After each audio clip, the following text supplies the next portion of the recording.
Good morning, my dear students. Yesterday, our first chapter was completed, and today, our second chapter of history is start New Kings and Kingdoms. The early medieval period saw the rise of many kingdoms. Early medieval जो period था हमारा उसमें बहुत सारे राजाओं को उदित होते उसने बहुत सारे राजाओं को उदित होते देखा है. In the north were the Palas the Gurjara Pratiharas and various clans of the Rajputs. यहाँ पे देखिए नॉर्थ जो साइड थी, नॉर्थ साइड में प्लास राजा हुआ करते थे, गुर्जारा प्रतिहार हुआ करते थे और various clans of the Rajput, और राजपूतों के कई सारे वंश आए थे. पहले इसने नॉर्थ साइड की बात बताई है. नॉर्थ साइड में जो है प्लास, गुर्जारा प्रतिहार और वेरियस क्लेन्स ऑफ राजपूत, राजपूतों के कई सारे वंश आए थे. In the south were the Rashtrakuta, Pallavas, Pandyas and Cholas. और साउथ की साइड राष्ट्रकूट आए थे, पल्लव्स, पांड्याज और चौल्स आए थे. आज हम नॉर्थ साइड के सिर्फ प्लास राजाओं के बारे में पढ़ेंगे.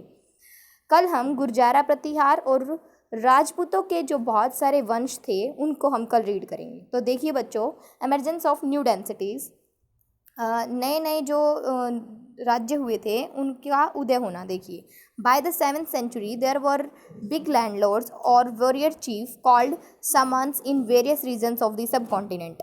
7th century जो थी उसमें से उपमहाद्वीप के कई क्षेत्रों में समंत जो राजा थे, समंत राजा और वहाँ के जो वॉरियर चीफ यानी कि युद्ध प्रमुख जो थे, जो वो 7th century की बात है ये. तो बहुत बड़े बड़े राजाओं और युद्ध जो प्रमुख थे, युद्ध प्रमुख वाले योद्धा प्रमुख जो होते थे, समंत बोला जाता था उन्हें, उनका उदय हुआ. They were expected to bring gifts for their kings और overlords, be present at their courts and provide them military support. उनसे ये एक्सपेक्ट किया जाता था कि वो बहुत सारे उपहार लेके आएँ अपने राजाओं के लिए, अपने राजा और जो अधिपति थे उनके लिए बहुत सारे गिफ्ट्स लेके आएँ. B present at their courts, उनके दरबार में प्रेजेंट हों, and provide them military support, और उन्हें मिलिट्री सपोर्ट प्रदान करें, यानी कि सेना का जो सपोर्ट है वो भी प्रदान करें. उनसे ये एक्सपेक्ट किया जाता था.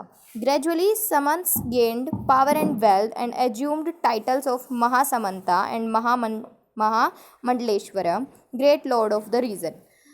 क्या होता है कि कहाँ गए, ग्रेजुअली समन्स, धीरे धीरे क्या हुआ, उन्होंने पावर और वेल्थ यानी कि बहुत सारी शक्ति और धन उन्होंने बहुत अपने पास इकट्ठा किया, और उन्होंने महासमंत और महामंडलेश्वर का उपाधि ले ली. Great lord of the region, जो क्या कहलाते थे, उस क्षेत्र के सबसे बड़े राजा महाराजा. Eventually many of them became powerful enough to dethrone kings and establish their own rules.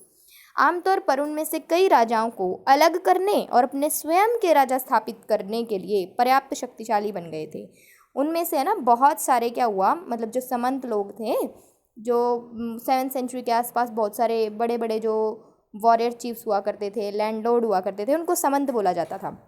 और उन समंतों ने क्या किया, जो बहुत सारे राजा हुआ करते थे, लैंडलॉर्ड्स और ये वॉरियर चीफ्स, उनको ही समंत कहा जाता था. और बाद में वही जो लोग थे बाद में क्या बन गए थे, महासमंत और महामंडलेश्वर के नाम से जाने गए, क्योंकि उनके पास अब बहुत सारी पावर और वेल्थ हो गई थी, जिसको कहा जाता है उस राज्य का ग्रेट लॉर्ड.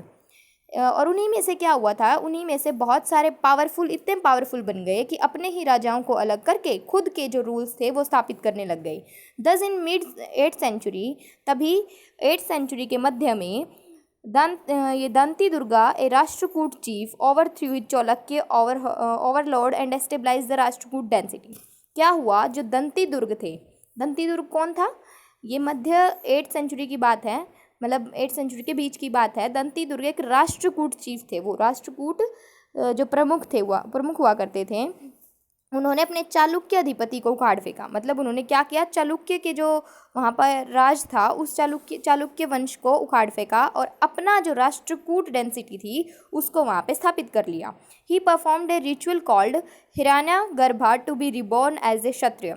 उन्होंने एक अनुष्ठान की जो है स्थापना की, मतलब उन्होंने एक अनुष्ठान किया, हिरण्यगर्भ नामक एक अनुष्ठान किया. किस चीज़ के लिए, खुद को पुनर्जन्म करने के लिए अक्षत्रिय रूप में, उन्होंने खुद को अक्षत्रिय रूप में पुनर्जन्म होने के लिए हिरण्यगर्भ नामक एक अनुष्ठान किया। He sometimes military skills were used to carve out kingdoms. जो कभी कभी क्या होता था, मिलिट्री जो स्किल्स थी, मतलब जो सैन्य कौशल था, उनका उपयोग राज्यों को उकसाने के लिए किया जाता था। मिलिट्री स्किल्स का यूज़ किया जाता था क्रेव आउट किंगडम्स, राज्यों को उकसाने के लिए। मयूर शर्मन एंड हरिचंद्र, मयूर शर्मन और हरिचंद्र ये दोनों ही ब्राह्मण हुआ करते थे। Founded Kadamba and Pratihara dynasties respectively by military skills. इन दोनों ब्राह्मणों ने क्या किया, सैन्य कौशल द्वारा कदम्ब और प्रतिहार राजवंशों की स्थापना की। यानी मयूर शर्मन ने और हरिचंद्र ने, दोनों ब्राह्मणों ने मिलके कौन से वंश की स्थापना की, कदम्बा और प्रतिहार राजवंश की स्थापना की। नेक्स्ट है द प्लास। आज हम प्लास के बारे में ही रीड करेंगे। The Palas ruled in Bengal and Bihar from the 8th to the 12th century. जो प्लास जो राजा हुआ करते थे, उन्होंने बंगाल और बिहार में 8th सेंचुरी से 12th सेंचुरी तक राज किया था। The founder of the density was Gopala. इस डेंसिटी के, इस वंश के जो फाउंडर थे, जिन्होंने स्थापित किया था, वो कौन थे, Gopal. He was succeeded by Dharmapala who expanded and strengthen the kingdom.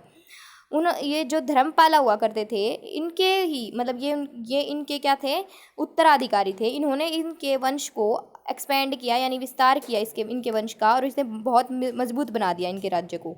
The Palas were involved in a tripartite struggle with the Pratihara and the Rashtrakuta for the control of Kannauj.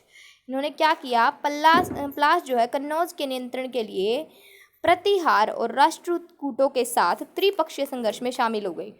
ये इन्होंने क्या किया, ये जो प्लास थे, प्लास वर इन्वॉल्व, मतलब जो ये धर्मपाल या गोपाला थे, इन्होंने क्या किया, ये शामिल हो गए थे कन्नौज के ऊपर नियंत्रण करने के लिए प्रतिहार और राष्ट्रकूटों के साथ त्रिपक्षीय संघर्ष में। 3 पक्षों का संघर्ष हो गया, प्रतिहारों का, राष्ट्रकूटों का और प्लास का। तो इन्होंने इसके अंदर स्ट्रगल किया, बहुत सारी संघर्ष किया कन्नौज को अपने कंट्रोल में करने के लिए। The Palas were followers of Buddhism. जो प्लास लोग थे वो है ना बुद्धिज्म के फॉलोअर्स थे, बुद्धिज्म को मानते थे, यानी बौद्ध धर्म को मानते थे वो। They supported the Buddhist universities of Nalanda and Vikramshila. उन्होंने नालंदा और विक्रमशिला की जानी मानी यूनिवर्सिटीज़ हुआ करती थी, बुद्धिस्ट यूनिवर्सिटीज़ बोलते थे उन्हें, यानी बुद्धों की यूनिवर्सिटी हुआ करती थी। नालंदा और विक्रमशिला यूनिवर्सिटी जानी मानी यूनिवर्सिटी थी, उनका जो है समर्थन किया था प्लास ने। कल हम गुर्जारा, प्रतिहार और राजपूत के जो वंश हैं उनको रीड करेंगे। ये तीनों के तीनों जो हैं, यहाँ पे देखिए, प्लास, गुर्जारा, प्रतिहार और ये राजपूतों के जो वंश हैं, ये नॉर्थ में पड़ते थे, नॉर्थ साइड में, और साउथ के हम नेक्स्ट जो हमारी वीडियोज़ आएंगी उनमें रीड करेंगे। So thank you so much students, आपको भी अच्छे से रीड करना है आज।